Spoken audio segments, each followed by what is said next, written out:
Baik, di kesempatan kali ini kita akan membahas tentang aturan pembuatan kandang close house ayam broiler. Apa sih kandang close house ayam broiler itu? Kandang close house adalah kandang tipe tertutup, yaitu seperti ini, di mana dindingnya ini tertutup baik dari samping maupun dari atas, sehingga udara hanya masuk melalui inlet atau ruang yang kita sediakan. Nah, apa saja aturan-aturan dalam pembangunan kandang close house? Yang pertama adalah ukuran kandang, kedua adalah density atau kepadatan, yang ketiga adalah jumlah kipas blower, yang keempat adalah jumlah cooling pad atau pendingin, kemudian yang terakhir adalah sumber listrik. Nah, kita akan bahas satu persatu sebagai berikut. Pertama adalah mengenai ukuran kandang. Ukuran kandang standar ayam broiler adalah memiliki lebar antara 6 hingga 14 meter. Untuk panjangnya bisa berkisar maksimal 120 meter. Kemudian ukuran idealnya adalah 1:10 antara panjang dan lebarnya.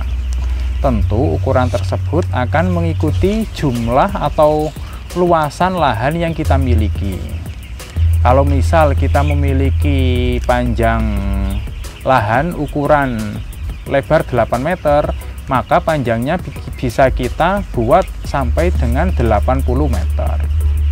Kalau kita memiliki ukuran lahan dengan lebar 10 meter, maka panjangnya kita bisa buat sampai 100 meter. Apakah aturan itu harus dibuat seperti itu? Sebaiknya iya, akan tetapi kalau kita memiliki lahan 10 meter tapi kok panjangnya hanya 40 meter, kita bisa buat kandang dengan ukuran seperti itu, yaitu 10 meter kali 40 meter. Itu tidak apa-apa, menyesuaikan dengan lahan yang kita miliki. Nanti peralatan-peralatan lainnya seperti blower, cell deck juga mengikuti dengan ukuran kandang tersebut. Kemudian yang kedua adalah density atau kepadatan ayam di dalam kandang. Kepadatan ayam atau jumlah ayam yang bisa kita pelihara di dalam kandang close house adalah sesuai dengan luasan kandang yang kita miliki. Untuk standar ukuran kandang close house, standar kepadatannya adalah 14 ekor per meter persegi. Kalau misal kita memiliki kandang dengan ukuran lebar 10 meter dan panjang 100 meter, maka luasannya adalah 1000 meter persegi. Kita kalikan dengan 14. Maka ayam yang bisa kita pelihara adalah 14.000 ekor. Kalau misal kandang kita lebarnya 10 meter dan panjangnya 50 meter, maka luasnya adalah 500 meter persegi. Berarti jumlah ayam yang bisa kita pelihara adalah kita kalikan 500 meter persegi dengan 14. Hasilnya adalah 7.000 ekor dan seterusnya.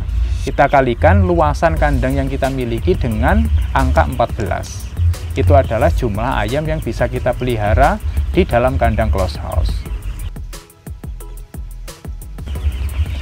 Yang ketiga adalah menentukan jumlah kipas blower yang akan kita pakai untuk kandang kita.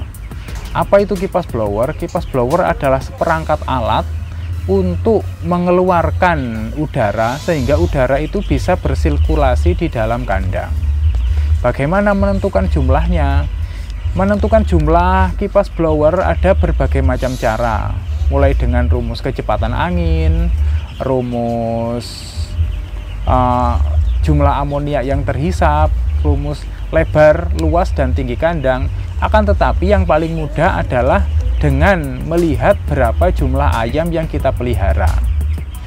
Ini aturan yang paling sederhana adalah satu kipas blower besar berukuran 50 in bisa dipakai untuk 2000 ekor ayam.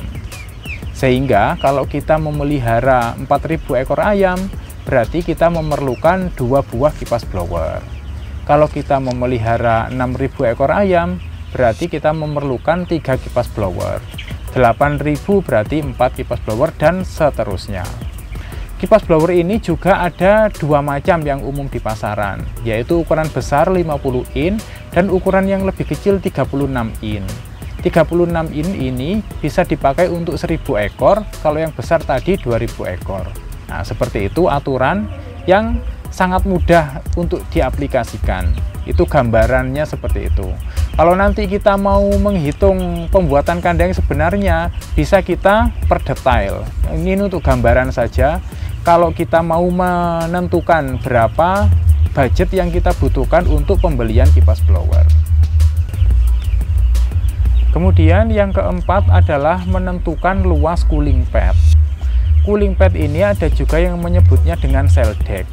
Cara kerjanya hampir sama dengan radiator pada mobil atau kendaraan, yaitu dibasahi sehingga dia akan menyimpan air, kemudian udara akan melewati cooling pad tersebut sehingga udara suhunya akan turun dan terasa lebih sejuk di dalam kandang.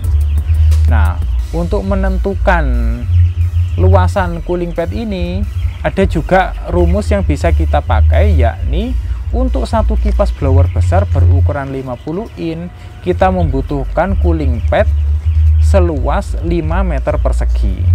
Kalau blower kita ada 2, berarti kita membutuhkan 10 meter persegi cooling pad. Kalau blower kita ada 3, berarti kita membutuhkan 15 meter persegi cooling pad. Cooling pad ini umumnya diletakkan di kandang bagian depan. Akan tetapi kalau luasannya tidak mencukupi, sebaiknya kita taruh di bagian samping-samping kandang, yaitu samping kanan dan samping kiri. Kalau semisal kita membutuhkan cooling pad seluas 15 meter persegi, maka di samping kita taruh 7,5 meter, di sampingnya lagi kita taruh 7,5 meter. Cooling pad ini bentuknya lembaran-lembaran seperti itu dengan ukuran standar, yakni lebar 50 cm dengan ketinggian 150 cm atau 1,5 meter. Nah, kalau kita membutuhkan luasan tertentu, bisa kita potong, kita tumpuk, atau kita susun berjajar sesuai dengan jumlah yang kita butuhkan. Nantinya kalau cell deck atau cooling pad ini kurang, maka hisapan anginnya akan terlalu berat. Ini akan memberatkan kerja blower sehingga konsumsi listriknya akan menjadi besar dan kecepatan angin di dalam kandang juga tidak bisa maksimal.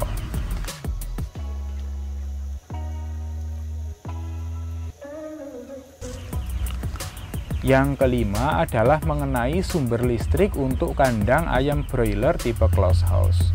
Kenapa listrik ini penting? Karena di dalam kandang closed house ini hampir semua peralatan membutuhkan listrik, seperti penerangan, dan yang paling penting adalah untuk menggerakkan kipas blower. Kipas blower ini tidak boleh mati, karena kalau kipasnya ini mati, maka amonia di dalam kandang ini akan sangat tinggi. Sedangkan kita tahu sendiri bahwa gas amonia ini sangat beracun.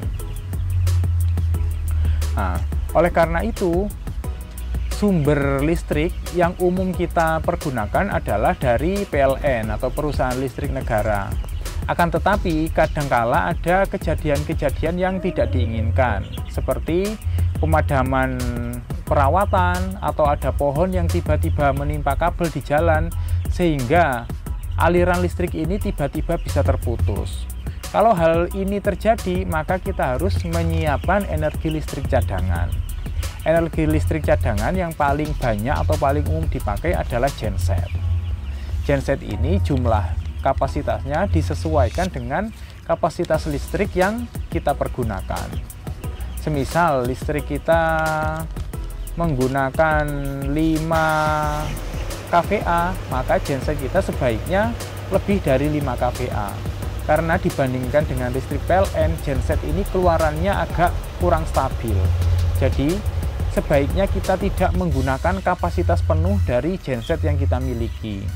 Tujuannya adalah agar tenaga gensetnya ini tidak terlalu, kalau orang Jawa, tidak terlalu ngeden atau tidak terlalu memaksakan diri, sehingga dia bisa bertahan lebih lama. Oke, itu tadi aturan-aturan dalam pembuatan kandang closed house. Jika kalian punya pertanyaan, silahkan tulis di kolom komentar. Terima kasih.